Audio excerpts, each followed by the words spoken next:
साहित्य class 8। Question है, समकालीन विमर्शों के आलोक में प्रेमचंद की प्रमुख कहानियों पर विचार करें। समकालीन विमर्शों के आलोक में प्रेमचंद की प्रमुख कहानियों पर विचार करें। अब इसके आंसर में देखें तो समकालीन विमर्श का मतलब है कि इसमें हमें लिखना होगा स्त्री विमर्श, दलित विमर्श, आदिवासी विमर्श और समलैंगिक विमर्श, दिव्यांग विमर्श। क्या क्या लिखना होगा? स्त्री विमर्श, दलित विमर्श, आदिवासी विमर्श, समलैंगिक विमर्श और दिव्यांग विमर्श। ठीक, चलिए हम देखते हैं दलित विमर्श। तो दलित विमर्श में सबसे पहले हमें इसका सैम्पलिंग करना होगा। तो सैम्पलिंग में क्या होता है, जैसे सदगति, किसी का भी अगर दलित विमर्श में लिखना हो तो पहले सैम्पलिंग करेंगे। सैम्पलिंग में जैसे सदगति, गुल्ली डंडा, कफन, दूध का दाम, तो ये है। ठीक है, सैम्पलिंग में ये हो गया सदगति, गुल्ली डंडा, कफन, दूध का दाम। और एक बात यहाँ पे है कि राजा शिव प्रसाद सितारे हिंद ने क ख ग ज फ यानी नुक्ता वाला का के नीचे यानी वर्ण के नीचे नुक्ता का प्रयोग राजा शिव प्रसाद सितारे हिंद ने किया था। तो पहला सैम्पलिंग करेंगे। दूसरा है क्लासिफिकेशन यानी गुल्ली डंडा जो है वो दलित व्यक्ति का जिक्र मात्र है।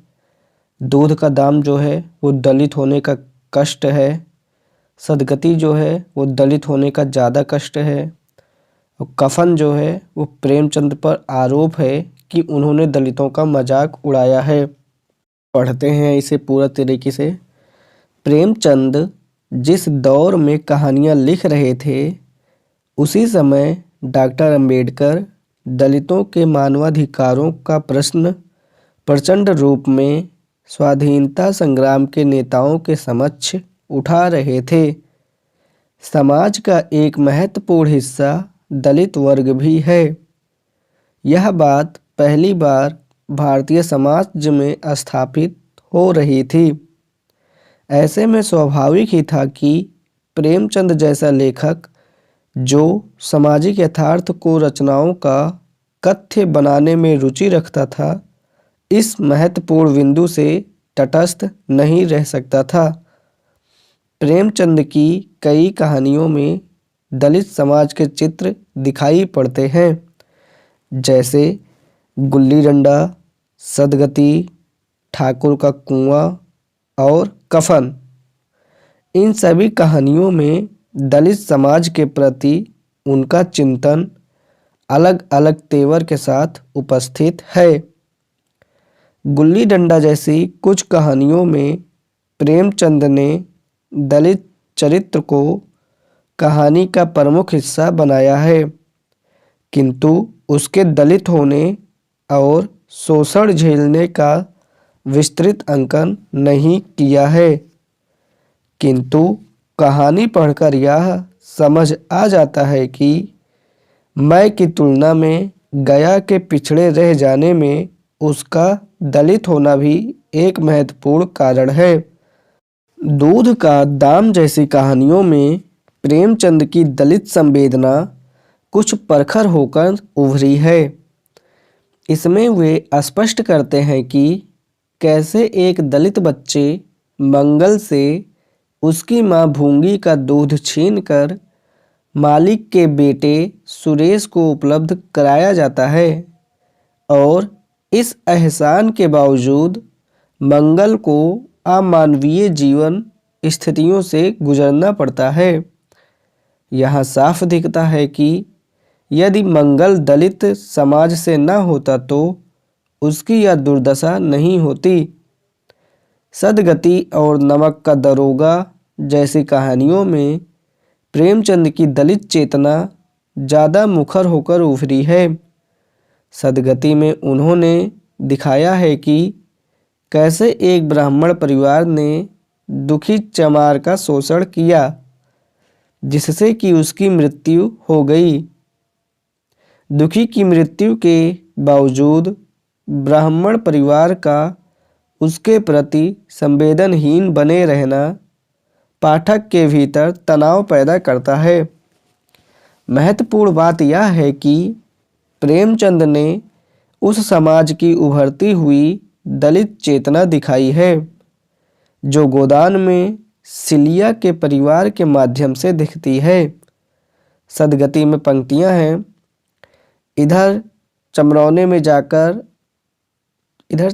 जाकर गोंडों ने कह दिया कि कोई भी लाश उठाने मत जाना, अभी तो तहकीकात होगी, दिल लगी है कि किसी गरीब की जान ले ली, पंडित होंगे तो अपने घर के होंगे, ऐसे करके कुछ पंक्ति है। कफन जैसी कहानियों को लेकर प्रेमचंद पर आरोप लगाया जाता है कि वे दलितों के हमदर्द नहीं थे बल्कि उनका मजाक बनाते थे। रंगभूमि उपन्यास पर भी ऐसा ही आरोप है।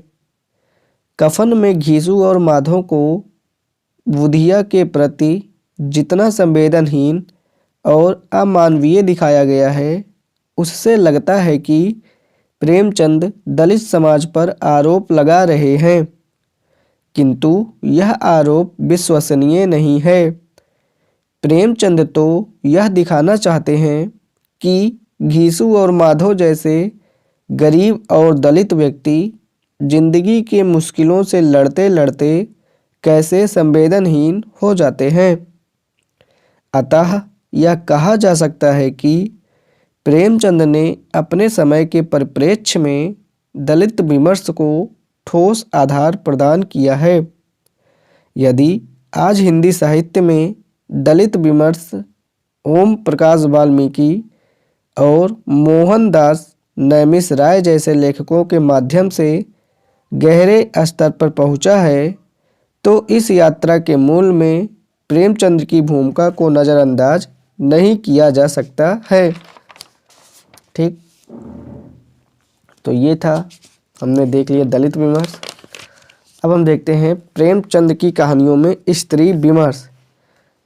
तो स्त्री विमर्श में हम सबसे पहले इसका सैम्पलिंग देख लेते हैं। सैम्पलिंग में क्या होगा, गीला, बूढ़ी काकी, रानी सरंधा, बड़े घर की बेटी, नया विवाह, कफन, अलग्योजा, इसमें स्त्री विमर्श है, तो इसका सैम्पलिंग हो गया।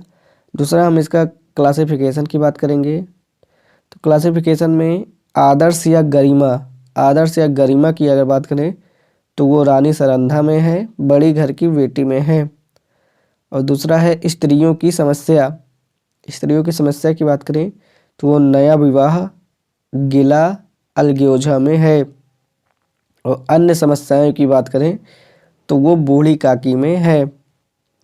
और निष्कर्ष में बात करें तो निष्कर्ष में कृष्णा सोबती, प्रभा खेतान, मैत्रेयी, पुष्पा, इन सब जो वर्तमान में स्त्रियों विमर्श के लेखक हैं, इनके बारे में लिखना है निष्कर्ष में।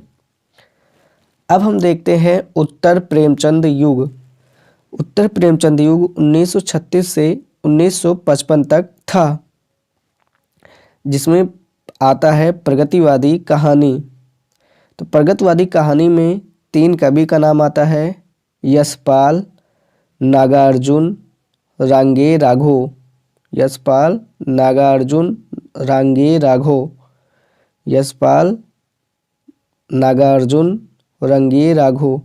यशपाल जो हैं ये प्रगतिवादी कहानी में सबसे प्रमुख हैं। यशपाल सबसे प्रमुख हैं, जिनका क्या है, दिव्या जो है वो उपन्यास है, दिव्या और झूठा सच इनका उपन्यास है।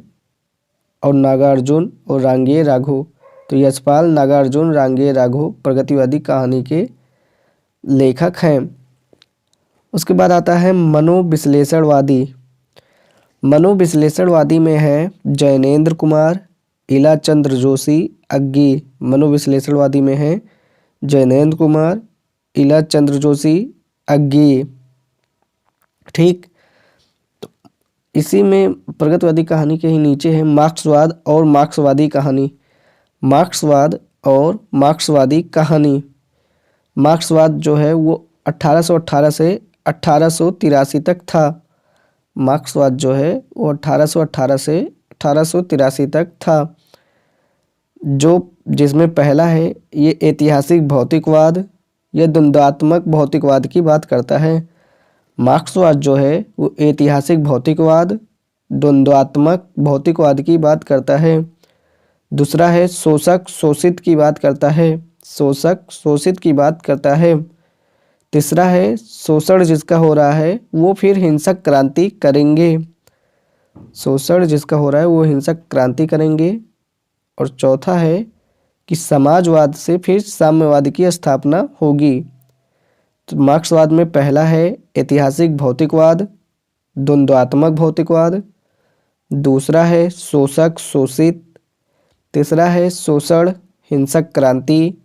और चौथा है समाजवाद से साम्यवाद, मतलब समाजवाद साम्यवाद। ठीक है।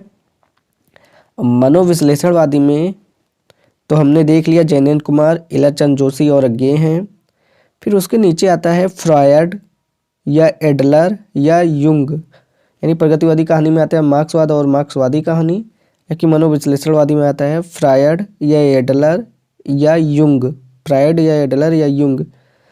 जो लिबिडो की बात करते हैं, तो लिबिडो क्या है? फ्रॉयड या एडलर या युंग जो है वो लिबिडो की बात करते हैं। लिबिडो मतलब होता है काम चेतना। लिबिडो का मतलब होता है काम चेतना। तो काम चेतना दो प्रकार से है, एक इडियस, एक इलेक्ट्रा। इडियस या इलेक्ट्रा। इडियस मतलब जो लड़के और माँ के बीच में होता है, इडियस वो है काम चेतना जो लड़का या माँ के बीच में होता है। और इलेक्ट्रा वो है जो लड़की और पिता के बीच में होता है। इलेक्ट्रा वो है जो लड़की और पिता के बीच में होता है। तो फ्रॉयड या एडलर या युंग, तो पहला हो गया लिबिडो मतलब काम चेतना, ये दो प्रकार से, एक इडियस एक इलेक्ट्रा। इडियस मतलब लड़का और माँ के बीच में, इलेक्ट्रा लड़की और पिता के बीच में। और फिर इसमें दूसरा पॉइंट है चेतन, अवचेतन, अचेतन, कॉन्शियस, सब कॉन्शियस, अनकॉन्शियस। चेतन, चेतन, अवचेतन, अचेतन। और तीसरा पॉइंट आ जाता है कथ्य या संवेदना। तो कथ्य या संवेदना के अंतर्गत अंतर्जगत अनुभूति। कथ्य या संवेदना में अंतर्जगत अनुभूति, भावना या विचार अनुभूति, अवचेतन या अचेतन के सत्य। तो कथ्य या संवेदना में क्या है? अंतर्जगत अनुभूति, भावना या विचार या अनुभूति, अवचेतन या अचेतन के सत्य। चौथा पॉइंट है शिल्प। शिल्प में क्या है? मनोविश्लेषणवादी में घटनाएं कम, चिंतन या मनन या विश्लेषण ज़्यादा, प्रतीकात्मक भाषा। घटनाएं कम, चिंतन या मनन या विश्लेषण ज़्यादा, प्रतीकात्मक भाषा। ठीक। अब देखते हैं प्रगतिवादी कहानी। तो प्रगतिवादी कहानी में संवेदना में हम देखते हैं, संवेदना में शोषण, दमन, क्रांति। संवेदना में क्या है? प्रगतिवादी में संवेदना में है शोषण, दमन, क्रांति। शोषण किसका? वंचित वर्ग का। शोषण वंचित वर्ग का। और शिल्प में क्या है? शिल्प में है भाषा सरल, प्रतीक नहीं और बाहरी जगत की बातें। शिल्प में है भाषा सरल है, प्रतीक नहीं है, बाहरी जगत की बातें हैं। मनोविश्लेषणवादी में हमने देखा कथ्य या संवेदना में देखा अंतर जगत अनुभूति है, भावना या विचार या अनुभूति है, अवचेतन अचेतन के सत्य हैं। और शिल्प में है घटनाएं कम, चिंतन या मनन या विश्लेषण ज़्यादा, प्रतीकात्मक भाषा। तो इसी के साथ क्लास 8 यहीं पे समाप्त होता है। हिंदी साहित्य क्लास 9, इसमें हम देखते हैं सबसे पहले फ्रॉयड। फ्रॉयड जो हैं उन्होंने कहा, 3 चीज़ें उन्होंने बताई। एक है इड यानी इदम, दूसरा है ईगो यानी अहम, और तीसरा है परम अहम यानी सुपर ईगो। तो id, ego, super ego. Id, ego, super ego. Id मतलब अहम, ईगो मतलब अहम, इड मतलब होता है इदम, ईगो मतलब अहम और सुपर ईगो मतलब परम अहम। तो इड क्या है? वह मन जिसमें वासनाएं, इच्छाएं या मनुष्यों या पशुओं इनके बारे में मतलब मनुष्य या पशुओं के जैसा व्यवहार, इच्छाएं, वासनाएं ये सभी जिसमें होती हैं वो इड होता है। और जो सुपर ईगो है उसमें नैतिक मन होता है। नैतिक मन होता है जिससे संस्कार, नैतिक मूल्य, तो नैतिक मूल्य यानी संस्कार ये सभी जो हैं वो नैतिक मन जो हैं ये सुपर ईगो में होता है। और ईगो क्या है? ईगो है कि इड और सुपर ईगो के बीच जैसा मतलब हमें सामने दिखाई देता है, दूसरों के सामने हम करते हैं व्यवहार, वो ईगो कहलाता है यानी अहम कहलाता है। ठीक, अब हम देखते हैं नई कहानी। नई कहानी है 1955 से 1960। 1955 से 1960। तो इसमें हम देखें परिस्थितियों के देखें तो पहले तो परिस्थितियों में पहला है 1947 में आज़ादी से मोह भंग हो चुका था। 1947 में आज़ादी से मोह भंग हो चुका था। शहरीकरण शहरीकरण की संस्कृति बढ़ रही थी। शहरीकरण में संस्कृति मतलब बढ़ रही थी। तो शहरीकरण में जो मध्य वर्ग है वो अकेलापन या अजनबीपन से जूझ रहा था, भीड़ में अकेला था। उसके बाद तीसरा पॉइंट है महिलाएं जो हैं वो शक्तिशाली होने लगी। महिलाएं शक्तिशाली होने लगी। 1955 में जो है वो हिंदू मैरिज एक्ट आया जिससे टकराहट हुई और विवाहेतर संबंध में मतलब टकराहट होने लगी। 1955 में हिंदू मैरिज एक्ट आया जिससे टकराहट विवाहेतर संबंध में होने लगी। उसके बाद 5वां पॉइंट है शास्त्र जो हैं वो अस्तित्ववाद को बताते हैं। शास्त्र जो हैं वो अस्तित्ववाद को बताते हैं। तो इसमें सबसे पहले हैं हाइडेगर। हाइडेगर के बाद किरकेगार्वे, फिर कामू। ये तीन जो हैं वो अस्तित्ववाद को ये लोग भी मानते हैं। तो सबसे पहले अस्तित्ववाद को मानने वाले में हैं हाइडेगर, फिर है किरकेगार्वे, फिर है Camus. Heidegger, Kierkegaard, Camus. Heidegger, Kierkegaard, Camus ये लोग भी अस्तित्ववाद को मानते हैं। तो सबसे पहले हाइडेगर, फिर किरकेगार्वो या कामू। और शास्त्र जो हैं ये अस्तित्ववाद को बताते हैं। तो अगर हम पॉइंट में बात करें इसको कि इस समय की परिस्थितियाँ कैसे थी, तो पहला पॉइंट है भोगा हुआ यथार्थ था। नई कहानी में भोगा हुआ यथार्थ है यानी सोच सोचकर कहानी लिखने की ज़रूरत नहीं, जो झेला है वही लिखो। सोच सोचकर कहानी लिखने की ज़रूरत नहीं, जो झेला है वही लिखो यानी भोगा हुआ यथार्थ है। दूसरा है शहरी यथार्थ। शहरी यथार्थ है नई कहानी में। तीसरा है स्त्री पुरुष संबंध। तीसरा है स्त्री पुरुष संबंध। और चौथा है यौन नैतिकता की नई व्याख्या। चौथा क्या है? यौन नैतिकता की नई व्याख्या। और पांचवा है अन्य प्रकार की कहानियाँ। पांचवा है अन्य प्रकार की कहानियाँ। तो इसी के साथ क्लास 9 यहीं पे समाप्त होता है। हिंदी साहित्य क्लास 10 एक दुनिया समानांतर, जिसमें पहली कहानी है खोई हुई दिशाएं। खोई हुई दिशाएं के लेखक हैं कमलेश्वर। खोई हुई दिशाएं के लेखक हैं कमलेश्वर। और इसमें नायक है चंदर। खोई हुई दिशाएं के लेखक हैं कमलेश्वर, इसके नायक हैं चंदर। चंदर की प्रेमिका का नाम है इंदिरा। चंदर की प्रेमिका का नाम है इंदिरा। और चंदर के दोस्त का नाम है आनंद। चंदर के प्रेमिका का नाम है इंदिरा। चंदर के दोस्त का नाम है आनंद और आनंद की पत्नी है निर्मला। ठीक, खोई हुई दिशाओं में जो है खोई हुई दिशाएं जो हैं इसमें अकेलापन या अजनबीपन के बारे में दिखाया या बताया गया है। खोई हुई दिशाओं में अकेलापन या अजनबीपन के बारे में बताया गया है। अगर हम बात करें तो डैश जो होता है डैश, अब ये हट गया, अब तो पहली कहानी हो गया खोई हुई दिशाएं। इसके बाद कुछ अन्य महत्वपूर्ण बातों में देखते हैं। डैश का मतलब होता है तोड़ना, हाइफन का मतलब होता है जोड़ना, यानी जो बड़ा होता है वो डैश है और डैश मतलब होता है तोड़ना और हाइफन मतलब होता है जोड़ना। महत्वपूर्ण शब्द, महत्वपूर्ण शब्द में जैसे जो पहला शब्द है जैसे संश्लिष्ट, संश्लिष्ट जो है उसका मतलब होता है संश्लेषित, संश्लिष्ट मतलब संश्लेषित, और संश्लेषित का मतलब होता है अलग अलग चीज़ों को आपस में जोड़ देना, अलग अलग चीज़ों को आपस में जोड़ देना। दूसरा है कंट्रास्ट, दूसरा है कंट्रास्ट, कंट्रास्ट मतलब होता है दो विरोधी चीज़ों को आमने सामने रख कर उनके विरोध के माध्यम से बात को समझाना, दो विरोधी चीज़ों को आमने सामने रख कर उनके विरोध के माध्यम से बात को समझाना।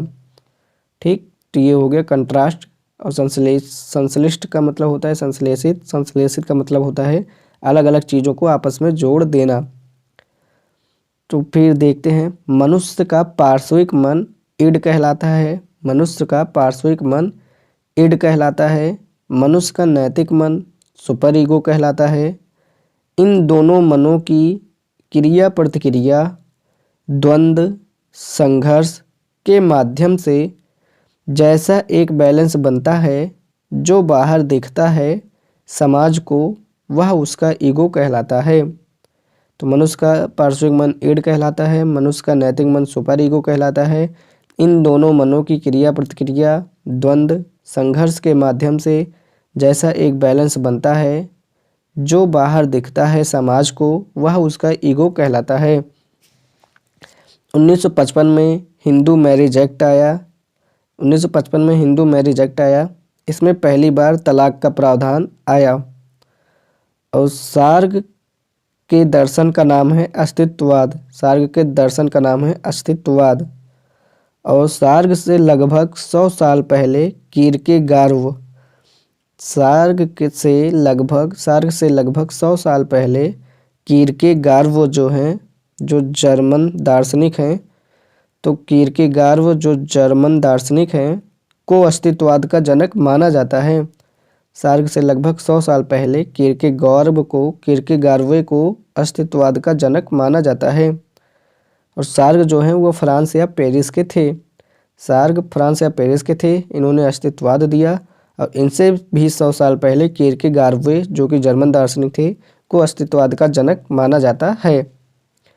ठीक, तो अब आ जाते हैं एक दुनिया समानांतर में। तो एक दुनिया समानांतर में हमने पहली कहानी देखी खोई हुई दिशाएं हैं, जिसके लेखक कमलेश्वर हैं।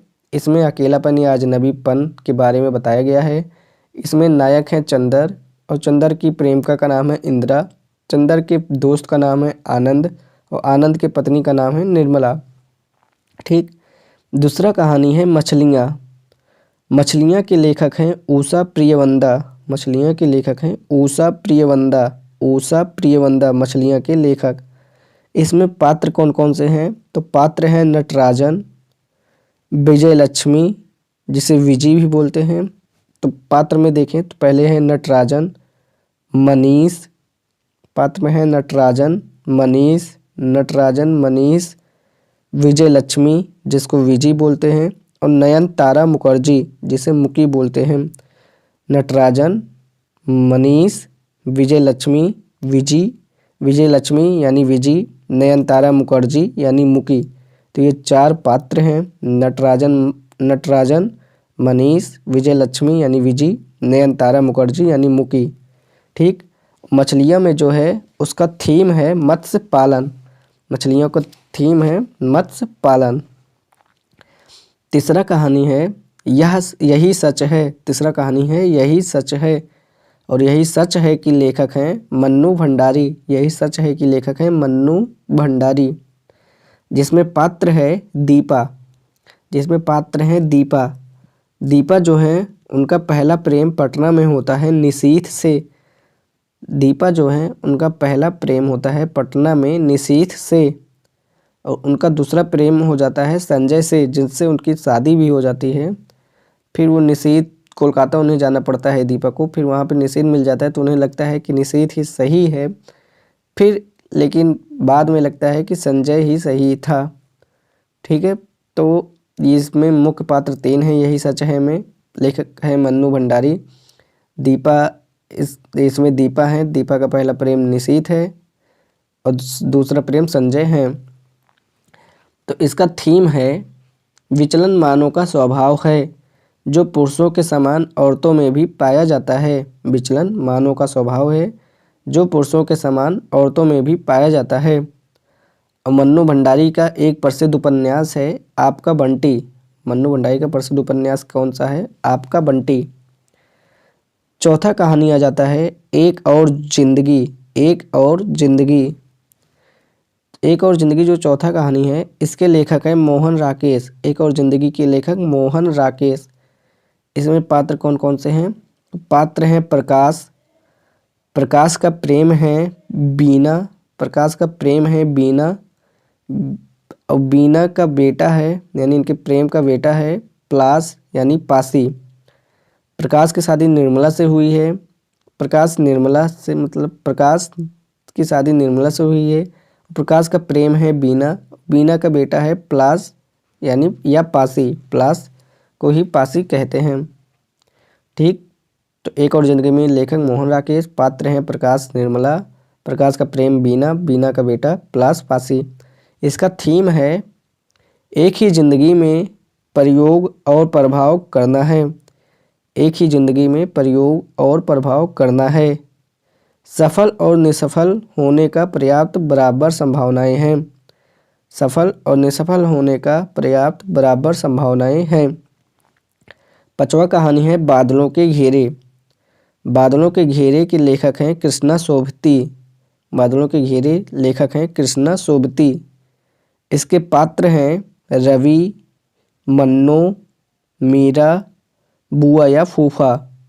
रवि, मन्नो, मीरा, बुआ या फूफा। रवि, मन्नो, मीरा, बुआ या फूफा। तो बादलों के घेरे के लेखक हैं कृष्णा सोबती। इसमें पात्र है रवि, मन्नो, मीरा, बुआ या फूफा। छठवां कहानी है परिंदे। छठवां कहानी है परिंदे। परिंदे के लेखक हैं निर्मल वर्मा। परिंदे के लेखक कौन है? निर्मल वर्मा। इसमें पात्र हैं Latika, mister Harvard, doctor Mukherjee.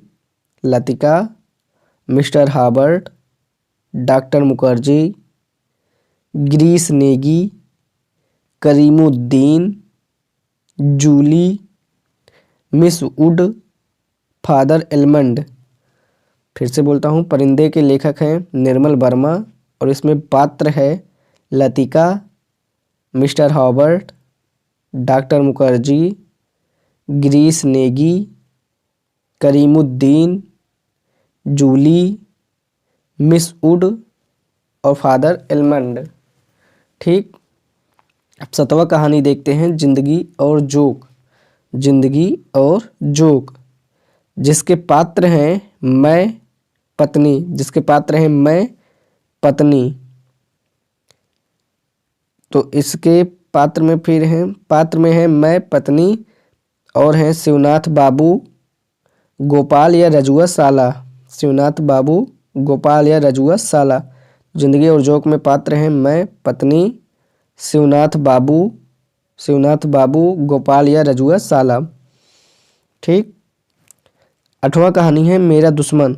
आठवां कहानी है मेरा दुश्मन। ठीक। इसमें पात्र हैं मैं वह। इसमें पात्र है मैं वह माला।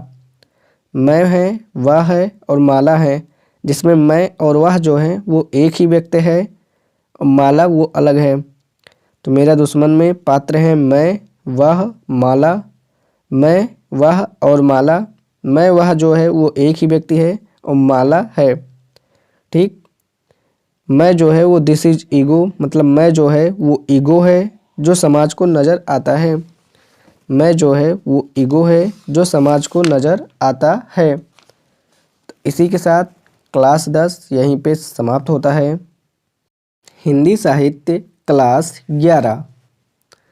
एक दुनिया समानांतर से संभावित प्रश्न। जिसमें पहला प्रश्न है आपकी राय में एक दुनिया समानांतर की सर्वश्रेष्ठ कहानियाँ कौन सी हैं और क्यों? 3 स्टार। दूसरा प्रश्न है एक दुनिया समानांतर की निम्नलिखित कहानियों पर विचार करें। जिंदगी और जोक 2 स्टार, परिंदे 2 स्टार, टूटना 2 स्टार, बादलों के घेरे 1 स्टार, तीसरी कसम 1 स्टार, खोई हुई दिशाएं 1 स्टार, यही सच है 1.5 स्टार, गुल की बानो 1 स्टार, एक और जिंदगी 1.5 स्टार। बाकी सभी कहानियाँ जो हैं वो 1 स्टार उसमें है। ठीक। क्वेश्चन तीसरा है, राजेंद्र यादव ने अपनी प्रमुख कहानी संकलन को एक दुनिया समानांतर क्यों कहा है? राजेंद्र यादव ने अपनी प्रमुख कहानी संकलन को एक दुनिया समानांतर क्यों कहा है? इस नामकरण का औचित्य स्पष्ट करें। इस नामकरण का औचित्य स्पष्ट करें 3 स्टार। चौथा क्वेश्चन है, एक दुनिया समानांतर नई कहानियों का प्रतिनिधि संकलन है। एक दुनिया समानांतर नई कहानियों का प्रतिनिधि संकलन है।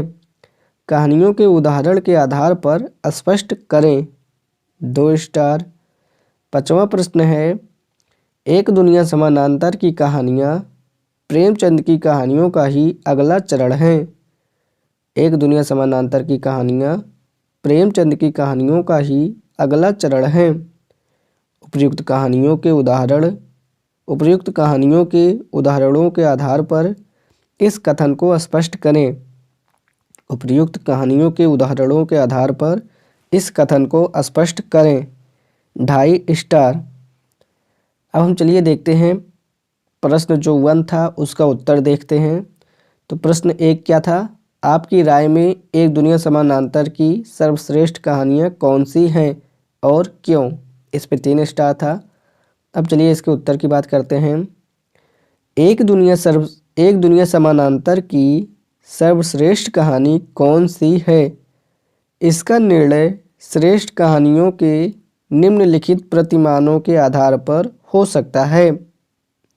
इसमें का नंबर है, वह कहानी जीवन के वैविध्य और गहराई को समझने में किस हद तक सफल रही है। वह कहानी जीवन के वैविध्य और गहराई को समझने में किस हद तक सफल रही है। खा नंबर है, वह कहानी पाठक को पहले से अधिक परिपक्व और चिंतनशील बना सकी है या नहीं। खा नंबर क्या है, वह कहानी पाठक को पहले से अधिक परिपक्व और चिंतनशील बना सकी है या नहीं। और ग नंबर है, क्या उस कहानी का शिल्प अपने कथ्य को प्रभावी तरीके से प्रस्तुत कर सका है। क्या उस कहानी का शिल्प अपने कथ्य को प्रभावी तरीके से प्रस्तुत कर सका है। इन कसौटियों के आधार पर एक दुनिया समानांतर की 6-7 कहानियाँ सर्वश्रेष्ठता की प्रतिस्पर्धा में शामिल की जा सकती हैं। टूटना राजेंद्र यादव, यही सच है मन्नू भंडारी, जिंदगी और जोक अमरकांत, बादलों के घेरे कृष्णा सोबती, परिंदे निर्मल वर्मा, खोई हुई दिशाएं कमलेश्वर तथा एक और जिंदगी मोहन राकेश। इनमें से किसी एक को चुनना अत्यंत कठिन है, किंतु अगर चुनना ही है तो मैं टूटना को चुनूंगा। अब इसमें हम पहले दिखाएंगे टूटना में मनोविज्ञान की बारीकियां यानी कंपैरिजन, यही सच है मनोविज्ञान की बारीकियां। इसमें पहला पॉइंट में हम दिखा देंगे मनोविज्ञान की बारीकियां, जिसमें हम कंपैरिजन कर देंगे यही सच है मेरा दुश्मन एक और ज़िंदगी से। दूसरा हम दिखाएंगे समकालीन यथार्थ की गहरी पड़ताल। समकालीन यथार्थ की गहरी पड़ताल, समकालीन यथार्थ मतलब विवाह विच्छेद। ठीक है, तो इसमें हम जैसे दिखाएंगे खोई हुई दिशाएं विजेता, अब तीसरा है शिल्प। शिल्प में दिखाएंगे दो प्रतीक हैं, गांध और पंजा लड़ाना। दो प्रतीक हैं शिल्प में, गांध और पंजा लड़ाना। चलिए देखते हैं इसे। टूटना के सर्वश्रेष्ठता का पहला कारण यह है कि ये अपने समय के यथार्थ की बारीक पहचान कराती हैं। 1950 के दशक से भारतीय समाज में महिलाओं की स्वाधीनता की प्रक्रिया शुरू हुई।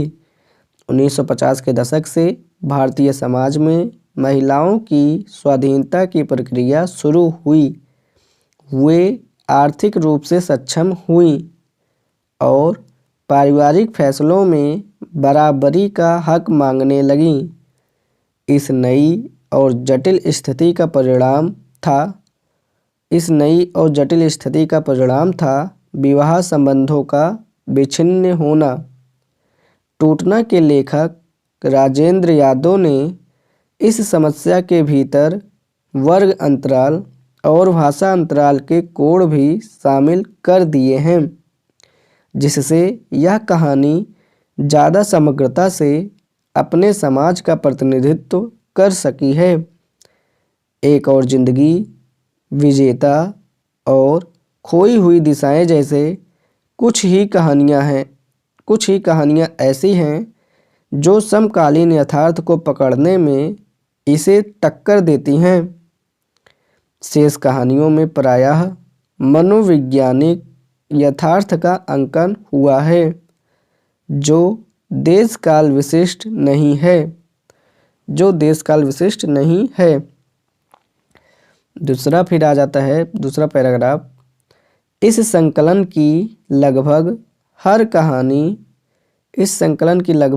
कहानी मनोविज्ञान की बारीकियां समेटकर आगे बढ़ी है, किंतु मनोविज्ञान के जितने गहरे चित्र टूटना में उपस्थित हैं उतनी कहीं और नहीं। किशोर के माध्यम से राजेंद्र यादव ने दिखाया है कि मन की गहराइयों में प्यार और नफरत जैसे भाव या घृणा और सहानुभूति जैसे भाव परस्पर विरोधी न होकर सहचर्य होते हैं।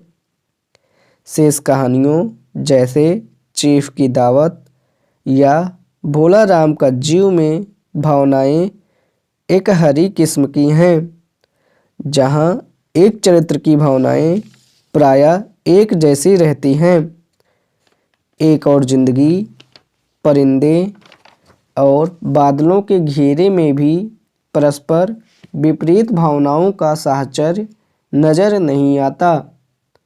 सिर्फ यही सच है जैसी एकाध कहानी टूटना को इस बिंदु पर छू सकी हैं। किशोर लीना के प्रति एक साथ विरोधी भावना से भरा है। उस जिद्दी दंभी औरत ने कितनी मुश्किल से अपने को यह पत्र लिखने को तैयार किया होगा। उस जिद्दी दंभी औरत ने कितनी मुश्किल से अपने को यह पत्र लिखने को तैयार किया होगा। सचमुच बेचारी कहीं बहुत मजबूर हो उठी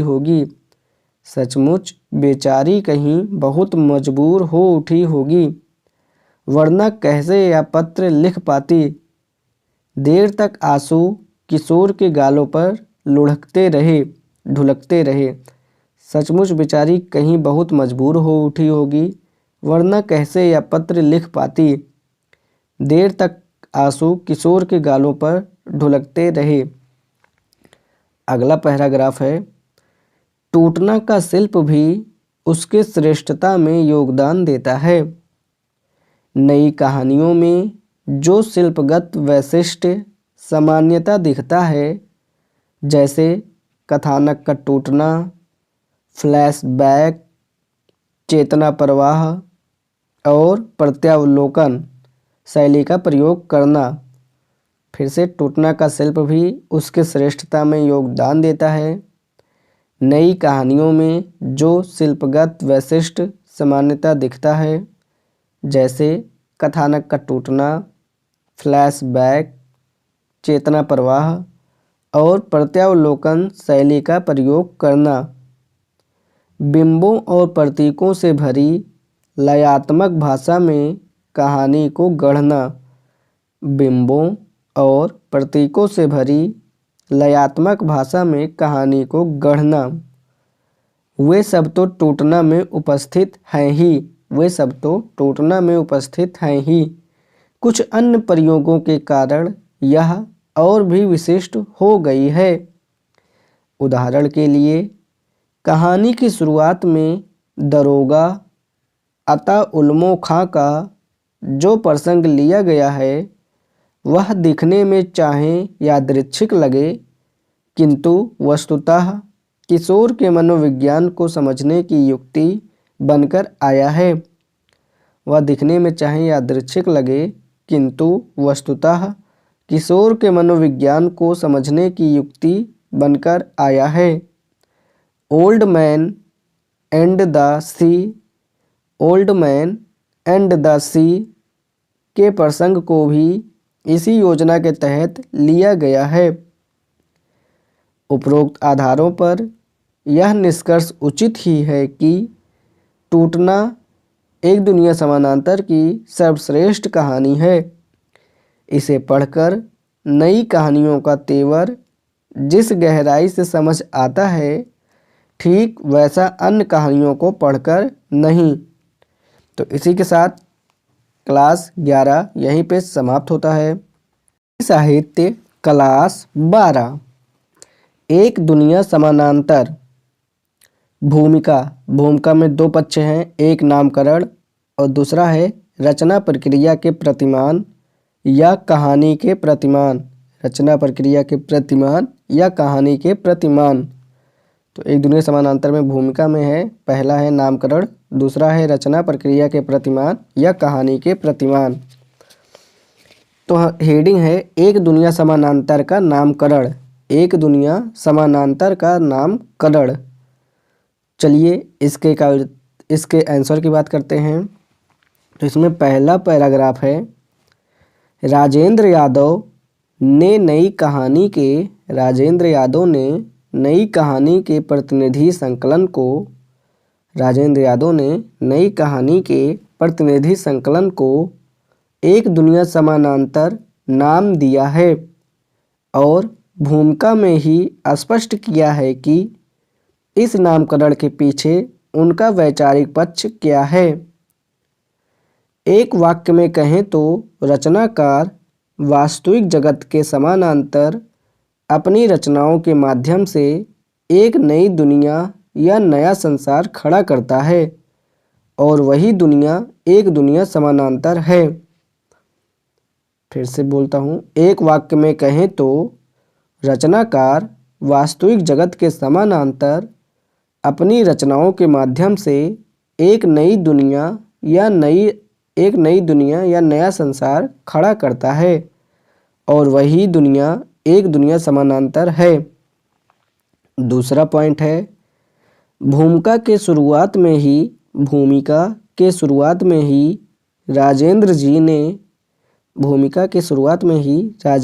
ने विश्वामित्र के प्रतीक से एक दुनिया समानांतर के नामकरण की पूर्व पीठिका प्रस्तुत की है। भूमिका के शुरुआत में ही राजेंद्र जी ने विश्वामित्र के प्रतीक से एक दुनिया समानांतर के नामकरण की पूर्व पीठिका प्रस्तुत की है।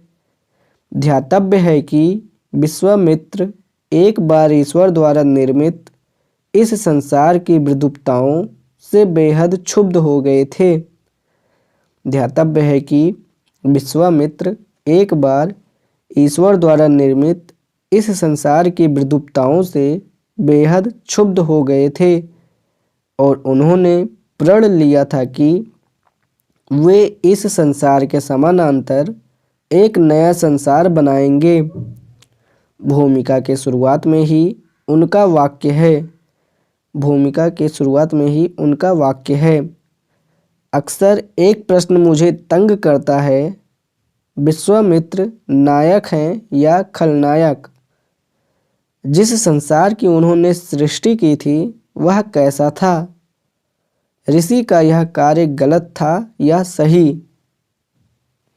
अगला पैराग्राफ है, राजेंद्र यादव का तर्क है कि आज के कहानीकार की वास्तविक भूमिका वही है जो उस दौर में विश्वामित्र की थी। आज का लेखक भी वास्तविक दुनिया की बहुत सारी विद्रूपताओं से नाराज एवं हताश है। वह भी अपने तरीके की दुनिया बनाना चाहता है, किंतु उसके पास इतना सामर्थ्य नहीं है। वह इन्हीं हताशाओं से खौलता हुआ साहित्य की दुनिया के भीतर एक समानांतर सृष्टि करने की कोशिश कर ही सकता है। राजेंद्र जी ने लिखा है, आज का कथा साहित्य जब जब ... मुझे खींचता है तो एक तप जर्जर व्यक्ति मेरे सामने आ खड़ा होता है... एक समानांतर सृष्टि का निर्माता दुर्दांत आत्मविश्वास या डेस्परेट या हताशा से खौलता अकेला एक व्यक्ति... इस दुनिया से अलग एक नए और भिन्न संसार की परिकल्पना को साकार करने की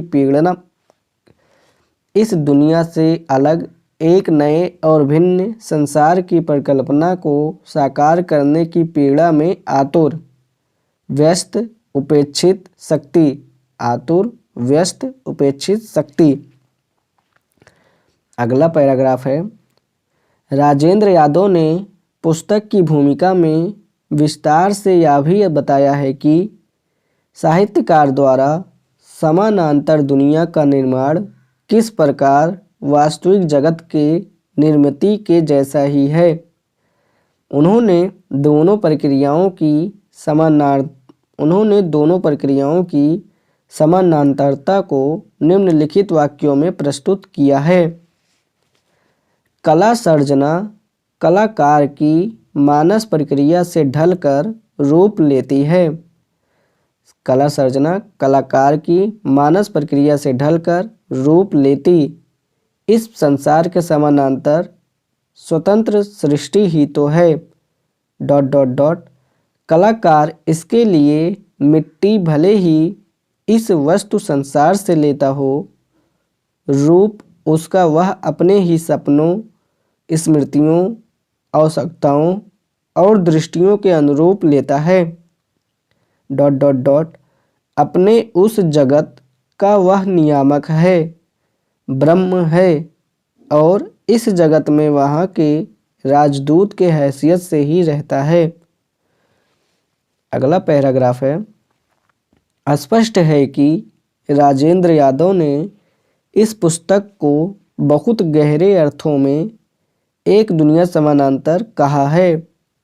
गौरतलब है कि प्लेटो ने भी साहित्य जगत को वास्तविक जगत के समानांतर एक भिन्न जगत माना था, किंतु उसे झूठा और गलत कहकर खारिज किया था। राजेंद्र यादव भी समानांतर की बात कर रहे हैं, किंतु यहाँ दृष्टिकोण सकारात्मक है। वास्तविक जीवन को जीते हुए यह दिखाने के लिए कि जीवन कैसा होना चाहिए, रचनाकार इस समानांतर दुनिया का निर्माण करता है। तो इसी के साथ इस प्रश्न का आंसर समाप्त होता है। अब हम देखते हैं दूसरा क्वेश्चन, मतलब एक और अलग क्वेश्चन देखते हैं। तो क्वेश्चन है, एक दुनिया समानांतर की भूमिका में राजेंद्र यादव ने रचना प्रक्रिया के निर्माण में क्या सुझाव दिया है, स्पष्ट कीजिए। तो इसमें पहला पैराग्राफ है, इसके उत्तर में, एक दुनिया समानांतर की भूमिका में राजेंद्र यादव ने आज के रचनाकार को विश्वामित्र से तुलना करते हुए एक नई और समानांतर सृष्टि का निर्माता बताया है। साथ ही उन्होंने नई कहानियों के लेखकों को बहुत से सुझाव भी दिए हैं ताकि उनकी रचना प्रक्रिया कई खतरों से बची रह सके और अपने उद्देश्यों को प्राप्त कर सके। अगला पैराग्राफ है, भूमिका के शुरुआत में उन्होंने संकेत किया है कि आज के रचनाकार को किन भावों या विचारों से दूर रहना चाहिए। सर्वप्रथम लेखक को झूठ और कल्पनाओं के हसीन दुनिया में नहीं जाना चाहिए।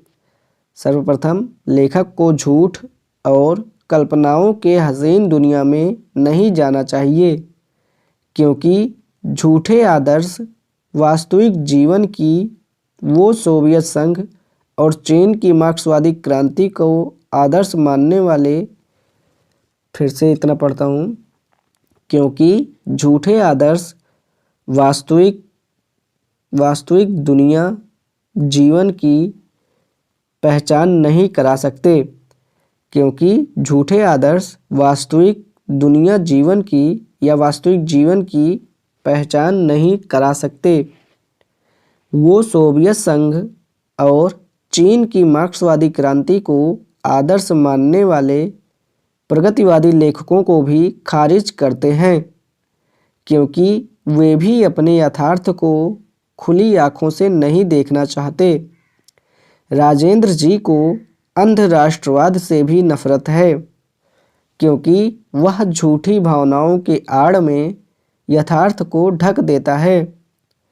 उनके अनुसार लेखक को परंपरागत नैतिक सिद्धांतों का भी अंधानुकरण नहीं करना चाहिए, क्योंकि आज का यथार्थ उन नैतिक सिद्धांतों से नहीं समझा जा सकता है।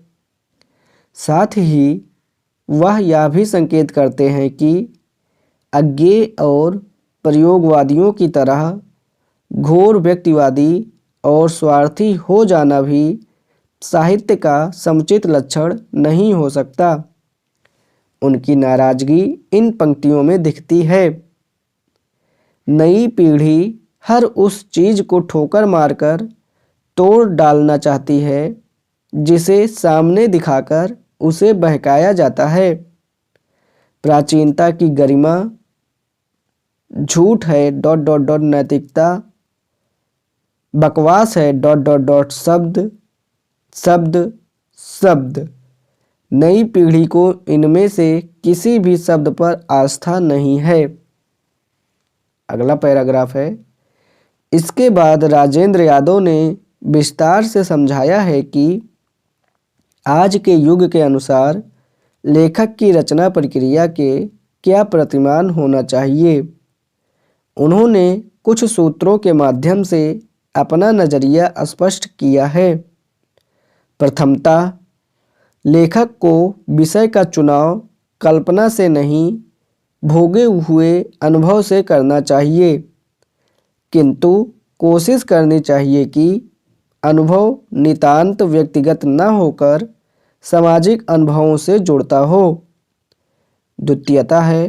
द्वितीयता रचनाकार को यथार्थ का वर्णन बिना लाग लपेट के पूरी ईमानदारी से करना चाहिए, चाहे उसे पढ़कर पाठक को निराशा महसूस हो या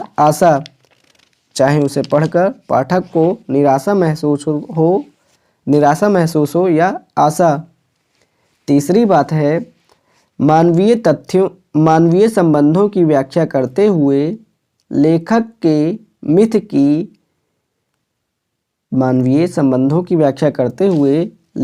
के मिथ की या आदर्शों की खोज नहीं करनी चाहिए, बल्कि क्रूर और नग्न यथार्थ प्रस्तुत करनी चाहिए।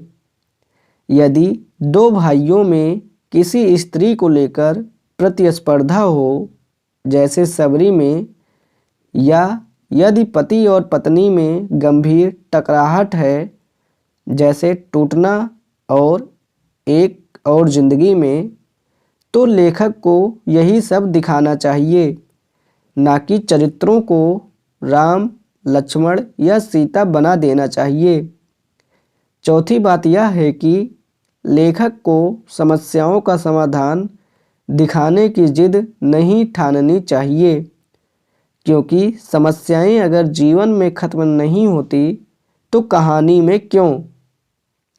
पांचवी बात है, चरित्रों को नायक या खलनायक बनाने से बचना चाहिए, क्योंकि नायकत्व और खलनायकत्व हर चरित्र में अलग अनुपात में घुले होते हैं।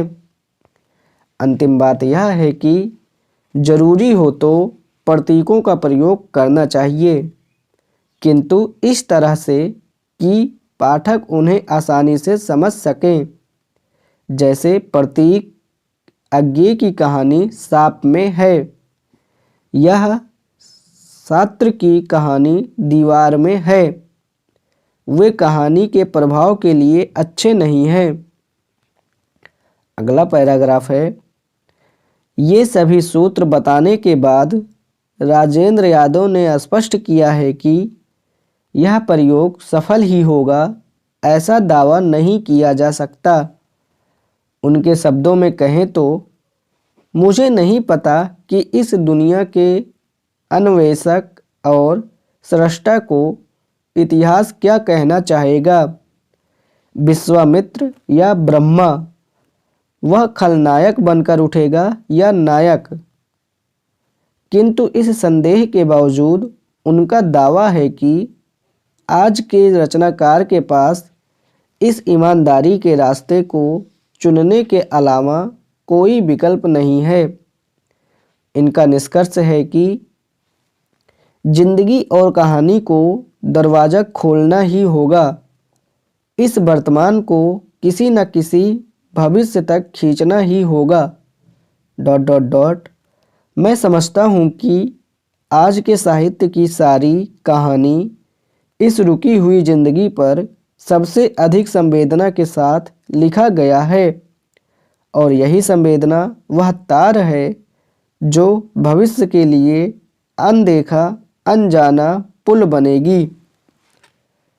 अब देखते हैं नया क्वेश्चन। नया क्वेश्चन है क्वेश्चन नंबर 5। प्रेमचंद और एक दुनिया समानांतर की कहानियों में तुलना। प्रेमचंद और एक दुनिया समानांतर की कहानियों में तुलना, जिसमें तुलना है, तुलना में हमें बताना है समानताएं और अंतर। तो कुछ समानताएं देख लें प्रेमचंद और एक दुनिया समानांतर में। तो प्रेमचंद की जैसे बूढ़ी काकी हो गया, तो एक दुनिया समानांतर में हो जाएगा चेफ की दावत, एक नाव के यात्री। प्रेमचंद की हो जाएगा सदगति, तो एक दुनिया समानांतर में हो जाएगा प्रेत मुक्ति। प्रेमचंद में हो जाएगा गिला, तो एक दुनिया समानांतर में हो जाएगा मेरा दुश्मन। प्रेमचंद में हो जाएगा नया विवाह, तो एक दुनिया समानांतर में हो जाएगा एक और जिंदगी। प्रेमचंद में हो जाएगा ईदगाह, तो एक दुनिया समानांतर में हो जाएगा सेलर। प्रेमचंद में हो जाएगा दूध का दाम, तो एक दुनिया समानांतर में हो जाएगा जिंदगी और जोक। प्रेमचंद में हो जाएगा गुल्ली डंडा, तो एक दुनिया समानांतर में हो जाएगा खोई हुई दिशाएं। ठीक, अब एक नया क्वेश्चन देखते हैं। क्वेश्चन है, एक दुनिया समानांतर की कहानियाँ प्रेमचंद की ही कहानियों का अगला चरण है, स्पष्ट करें। चलिए इसके उत्तर को देखते हैं।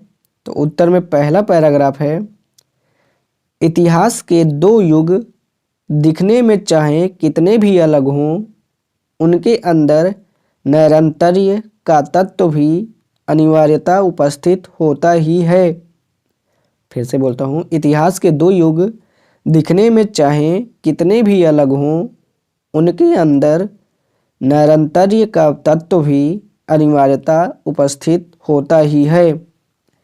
प्रेमचंद की कहानियों से एक दुनिया समानांतर की कहानियों की कालगत दूरी अधिक नहीं है।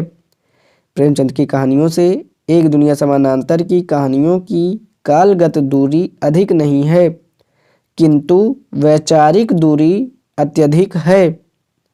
फिर भी गहराई से देखें तो संवेदना और शिल्प दोनों स्तरों पर इनके बीच समानता और निरंतरता के तत्व खोजे जा सकते हैं। अगला पैराग्राफ है, जो समस्या बूढ़ी काकी में थी कुछ बदले हुए तेवर के साथ वह चीफ की दावत और एक नाव की यात्री में है। अंतर यह है कि बूढ़ी काकी को भोजन नसीब नहीं हो रहा था, जबकि चीफ के दावत और एक नाव के यात्री के वृद्धों की समस्या आत्मसम्मान और रिश्तों की गर्माहट की है। शहरी मध्यवर्ग की कहानियों में यह स्वाभाविक भी है कि समस्या भूख के स्तर से ऊपर उठ जाए। सदगति में जो ब्राह्मण दलित संबंध था वह नई कहानियों में आते आते प्रेत मुक्ति के स्तर पर पहुंच गया है। सदगति में निर्लज्जतापूर्वक शोषण किया जा रहा था, जबकि प्रेत मुक्ति में ब्राह्मण और दलित चरित्र के बीच मैत्री भाव उपस्थित है। यह भी गौरतलब है कि ब्राह्मण चरित्र शोषणकारी समस्या को समझ चुका है, किंतु संस्कारों के स्तर पर मुक्त नहीं हो सका है। बेमेल विवाह की समस्या प्रेमचंद के यहाँ भी थी। बेमेल विवाह की समस्या प्रेमचंद के यहाँ भी थी, जैसे नया विवाह और गिला में, और एक दुनिया समानांतर में भी है।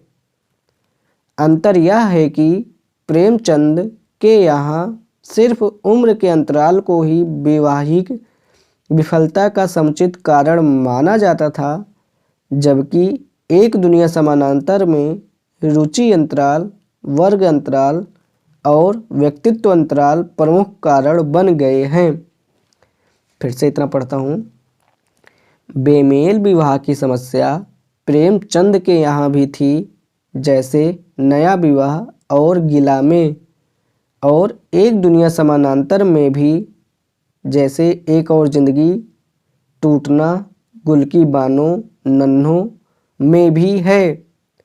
अंतर यह है कि प्रेमचंद के यहाँ सिर्फ उम्र के अंतराल को ही वैवाहिक विफलता का समुचित कारण माना जाता था, जबकि एक दुनिया समानांतर में रुचि अंतराल, वर्ग अंतराल और व्यक्तित्व अंतराल प्रमुख कारण बन गए हैं। अगला पैराग्राफ है। कुछ अन्य कहानियों में भी छोटी मोटी समानताएं देखी जा सकती हैं। उदाहरण के लिए ईदगाह में जैसे हामिद का बचपन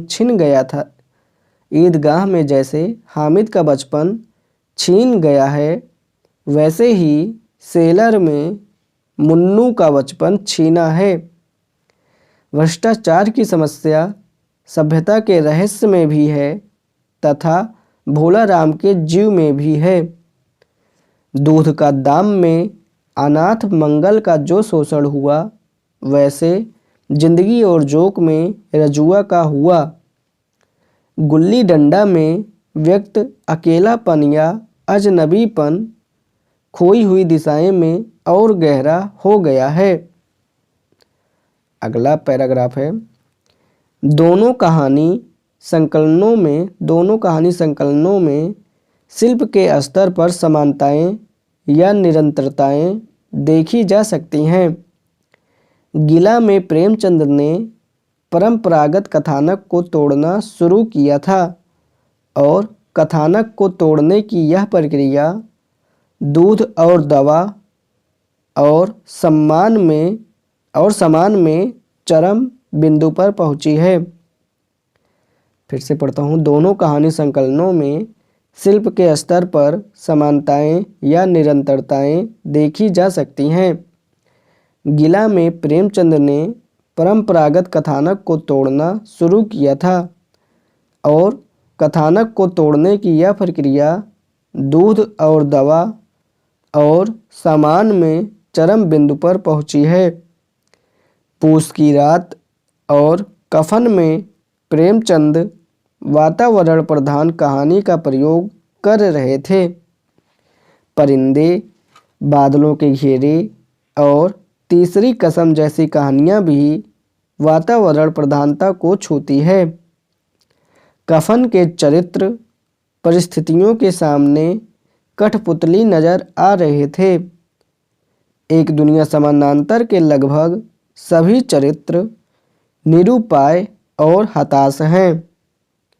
गुल्ली डंडा और मुफ्त का यश में प्रेमचंद ने मैं शैली यानी उत्तम पुरुष शैली का प्रयोग किया था। एक दुनिया समानांतर की कई कहानियाँ, मेरा दुश्मन, जिंदगी और जोक, यही सच है भी इसी शैली पर लिखी गई हैं। इस आधार पर यह कहने पर कोई संदेह नहीं रह जाता कि एक दुनिया समानांतर की कहानियों में जो वैशिष्ट दिखता है उसके बीज प्रेमचंद की कहानियों में बिखरे पड़े हैं। तो इसी के साथ क्लास 12 यहीं पर समाप्त होता है।